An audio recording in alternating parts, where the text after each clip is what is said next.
When we talk about delineating agricultural fields using transfer learning, especially smallholder parcels in Cambodia, it's important to pause and reflect on the weight that map boundaries carry.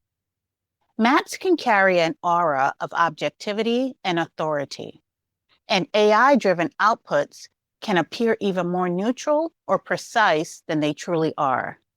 But neither maps nor AI models are neutral.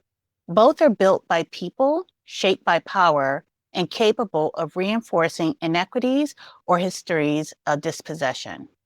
If we aren't careful, we can unintentionally lend legitimacy to boundaries or claims that communities themselves may not recognize or consent to. So before diving into the technical aspects, it's worth slowing down to reflect on what it really means to map someone's land from above and what responsibilities come with that work.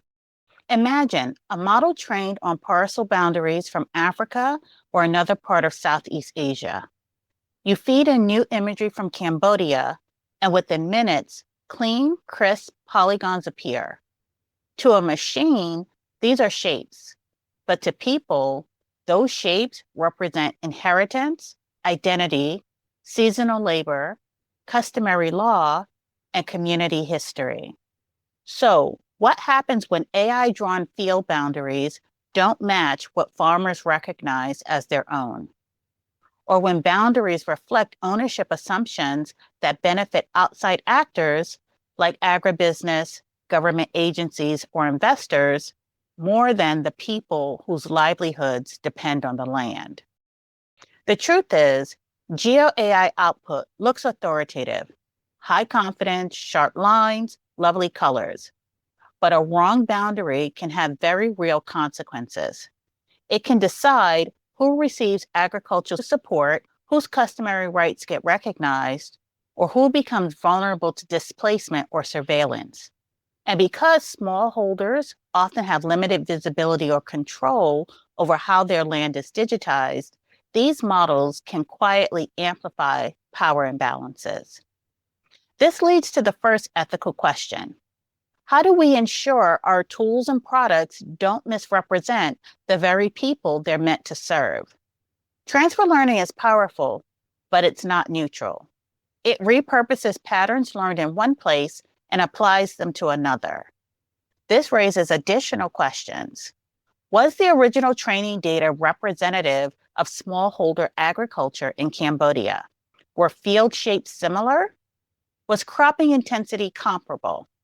Were informal, shared, or seasonal shifting parcels included, or were only clean, regular shaped parcels included? When training data is biased toward plantation agriculture or highly formalized land systems, models can systematically distort or overlook the kinds of parcels smallholders rely on. And that's not just a technical flaw, it's a justice issue. Because when the model can't see smallholder parcels accurately, the people who depend on that land become digitally invisible. Field maps are becoming data assets used for food security forecasting, investment planning, carbon markets, and climate modeling. But the ethical dilemma is who controls the data and who benefits from it. If high-resolution imagery and field boundaries are extracted from Cambodia, but decisions about storage, access, monetization, or sharing happens elsewhere, this becomes a form of extraction. The term digital colonialism has been used by scholars to describe this pattern where data flows out of communities, but power and profits rarely flow back in. Ethical GeoAI asks us to confront this directly. Are local communities consulted before data is collected? Are local communities governing how their land data is used? Do they consent to the sharing or storage of these boundaries? Will the map data protect them or make them more vulnerable? How will local communities benefit?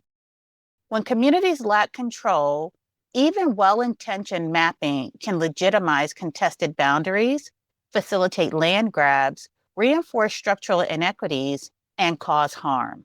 So how do we do better? Contextual sensitivity. Remember, land is cultural, spiritual, social, and relational, not just spatial. GeoAI does not know this. You do. Transparency about use. Be clear upfront about how data will be used, who will access it, and for what duration. Silence breeds mistrust. Participatory validation. Invite farmers, local extension officers, community groups, and Indigenous land stewards to review and correct field maps. Local input dramatically reduces harm. Data sovereignty. Respect local ownership and land knowledge. Be cautious about publishing detailed parcel boundaries or sharing them with external institutions. Avoid harm and deliver tangible benefit. If mapping could expose farmers to taxation, surveillance, or displacement, pause. If mapping could support climate resilience, infrastructure, or equitable development, ensure those benefits actually reach communities.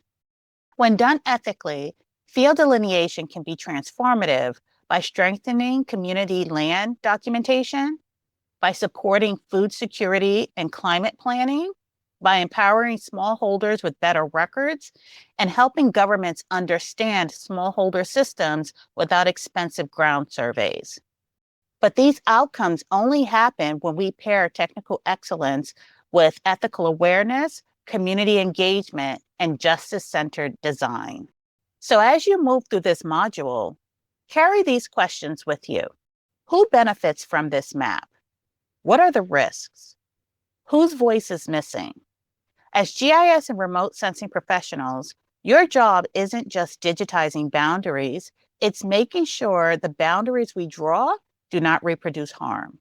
Your job is not just to make accurate maps, it's to make responsible ones.